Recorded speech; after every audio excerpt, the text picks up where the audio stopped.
Everyone. This is Ryan Kauth, and I am here to cover four different aspects of your pitch so that you can perfect your pitch.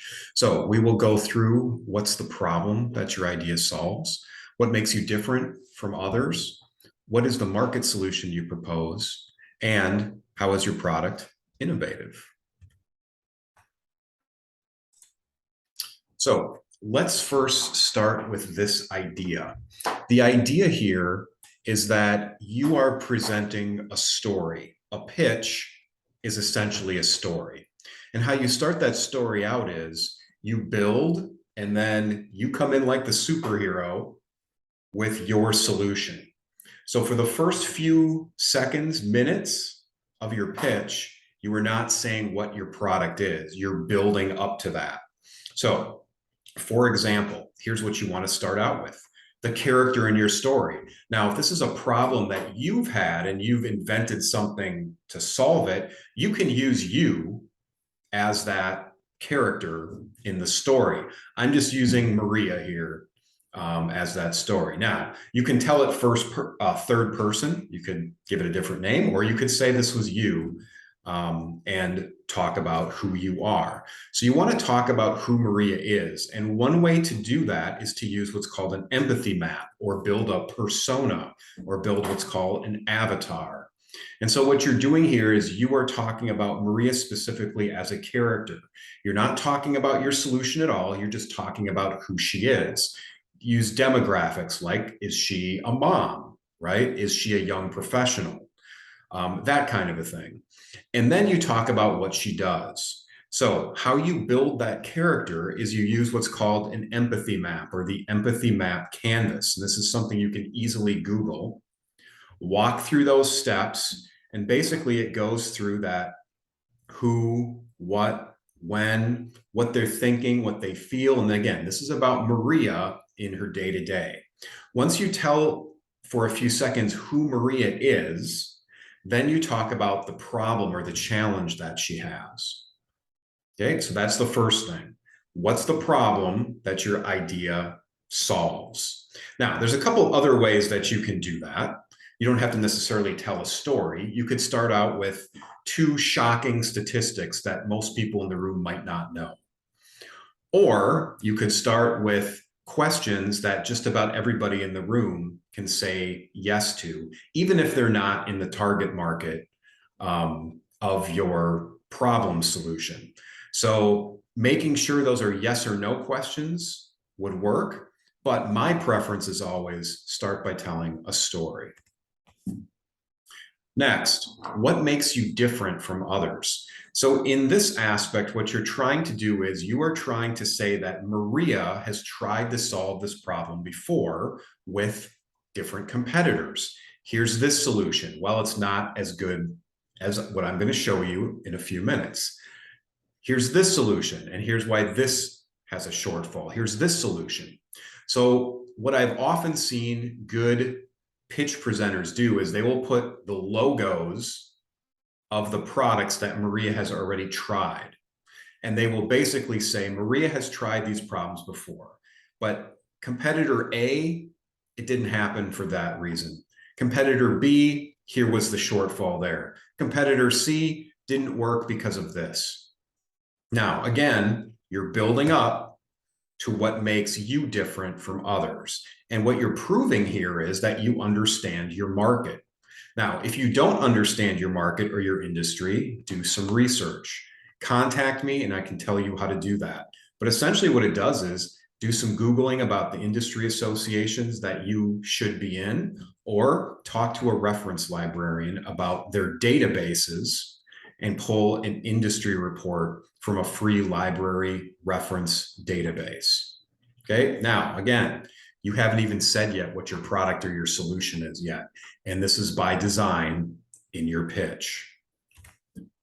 Third of fourth questions that we're going to tackle in this short presentation today. What is the market solution you propose? Okay, and again, you're still haven't said what your product is. You're building up.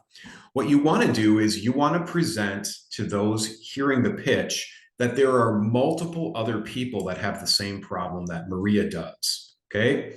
Dozens, okay. Hundreds, better. Thousands, good. What about tens of thousands or hundreds of thousands? So if you think there are hundreds of thousands of other people that have the same problem that Maria has, that might be a good business opportunity. Thousands, right? Hundreds, dozens, you want to go for hundreds of thousands. And what you do is you use the TAM, SAM, SOM model. And what you're trying to say is TAM is your total addressable market. That is all the opportunity in the world. SAM is what you call the serviceable addressable market. You might not be able to reach the whole world, but you can reach a geography or some other category. And then SOM is what you're going to concentrate on for the first few months or year that you're in business. Okay. Now, SOM often has a share of the market, and I wouldn't necessarily present this as a percentage. Okay. But what you can do is you can use numbers, TAM, SAM, SOM, or dollars, TAM, SAM, SOM. So a dollar example might be the airline industry is a $2 billion market in the United States. Okay. That would be a way to do it in dollars.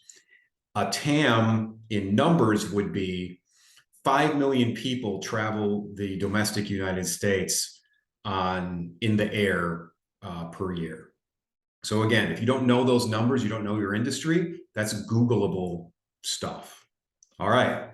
Now, you are now presenting your solution. Again, you swoop in as the superhero for Maria's problem, and you are now going to have a slide that talks about what your product is. And the last question is, how is your product innovative? Now, this is part of you talking about your product and going back to and comparing it to competitors. So I've seen pitch presenters create a really nice graphic table that says, here are my competitors, here's what they do, here's what I do, and of course, what you do, all the boxes are checked, right?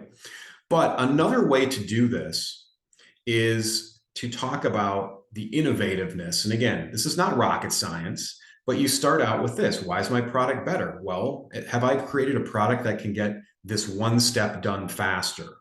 Is this a higher quality good? Does it do more than one step? So for example, if you have this problem, you have to jump through 3 hoops to get that done. Does your solution take 2 of those hoops and make them 1 hoop?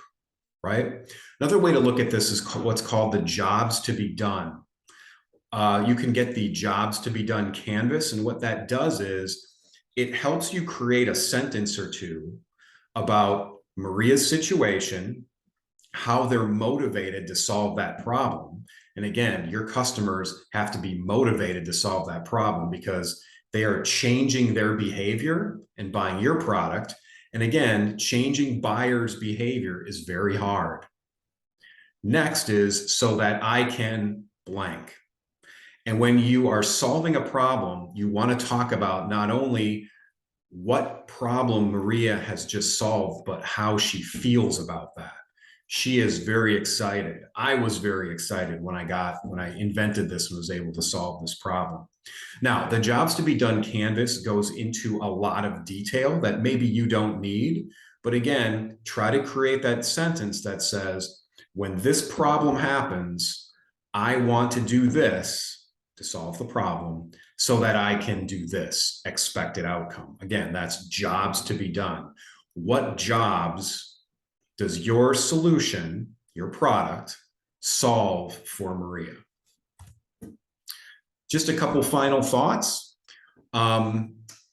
Some pitch presenters will just go right into introducing themselves, and I wouldn't do that. I like it when you start telling Maria's problem, and then when you propose your solution, you say, I'm James Smith, inventor of blank. That's how you introduce yourself, okay? Remember, you want to also introduce the market size. You want to know what that is, and you want to introduce your solution in that order, again, in my opinion. I like slides with graphics on them. In fact, if you watch a TED Talk, you will see that there are some presenters that just have graphics and no words on their slides. I think that's hard for somebody pitching or presenting. Sometimes I'll even use my own slides as prompts for myself. But keep in mind, you don't want sentences, you want phrases, stats, and data, and sometimes, yeah, pictures, right? Use free stock photos. Now, two more quick things. If you have a very technical product, it's okay to spend a few seconds to explain how your product works, or be ready to explain that in the Q&A or the questions after you get done pitching. Sometimes if you have a really good graphic to explain how that technical product works, that actually can help with your pitch. And then finally, sometimes you have a product that you don't necessarily think solves a problem, right? But your problem does give someone a solution. So maybe it's a gift, or maybe it's a product that entertains, right? You can still tell a story about that. Or again, go back to stats, or go back to some questions that just about everybody in the audience can raise their hand and say, yes, that's me, or yes, I can relate to that. Thanks so much. And if you have any questions, you can contact me through LinkedIn. Better yet, go to the Progress Lakeshore office website and contact them. Thanks.